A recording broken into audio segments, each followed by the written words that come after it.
Standard 10th Math Part 1 Chapter number 2 Quadratic Equations. So let's start introductions of these chapters here. This is very simple chapters. As we know, in chapter number 1 we see the linear equations. Linear equations. When we say that the equations are linear, when suppose we have equation x plus y is equal to 10, x plus y is equal to 12, or 2x plus 3y is equal to 15. These three equations are linear equations. But why these are linear equations? If we can see here, the indices of variables are nothing here. When the indices are nothing, that time 1 will be there. So index of y is 1, index of x is 1 as well. In all equations there are index are 1. So when the index are 1, that time it is linear equations. But in this chapter, in quadratic equations, we will see the index like this: 2x square plus 3x plus 5 is equal to 0, or 4x square minus 7y is equal to 7x is equal to 0. A square plus twice AB is equal to 0.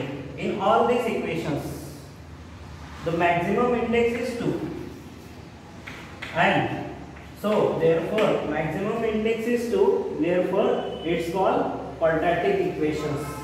It's called quadratic equations. When the index is 1, that's called linear equations. When index is 2, then these are quadratic equations. Are you getting this?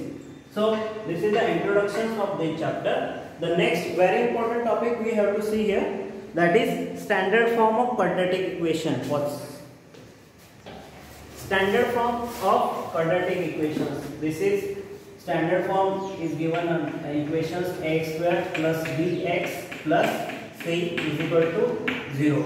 This equation is known as standard form of quadratic equation. Here a, b and c, these are the constants, are real numbers.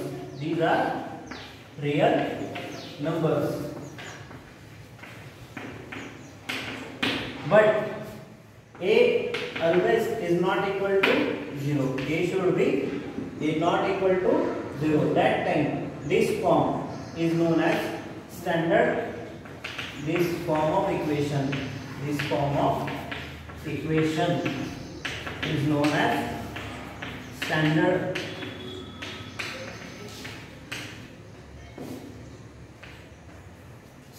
form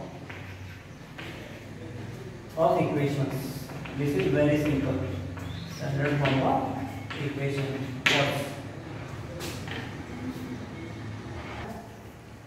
Now the next very important topic, roots of quadratic equations. When the value of polynomial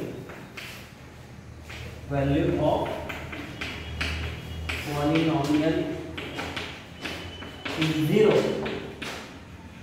that time the value will be the root of quadratic equations. For this, consider an example. For example,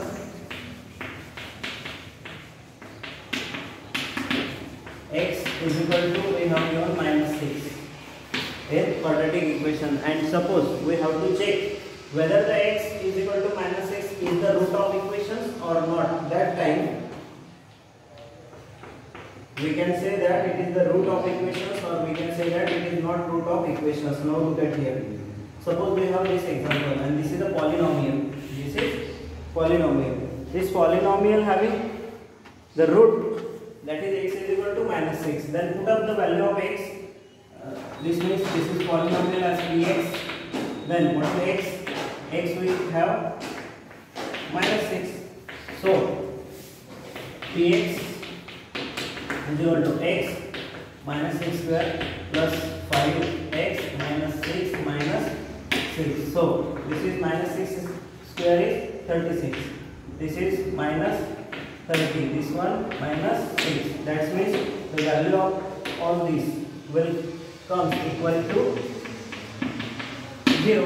Means value of polynomial is 0. When we assign some value and this value create the value of polynomial 0, that time this value will be the root of quadratic equations. Therefore, we can say that x is equal to minus 6 is a root of quadratic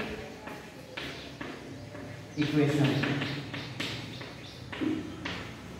And suppose the value do not comes equal to 0, that time suppose we have polynomial px is not equal to 0, that time that value will not be root of quadratic equations. So every time if the root is any value will be the root of quadratic equation, that times the polynomial's value will come 0. Are you getting this? Okay, thank you. This is enough for introductions of first chapter quadratic equation. Now we will shift to the practice set 2.1. Thank you.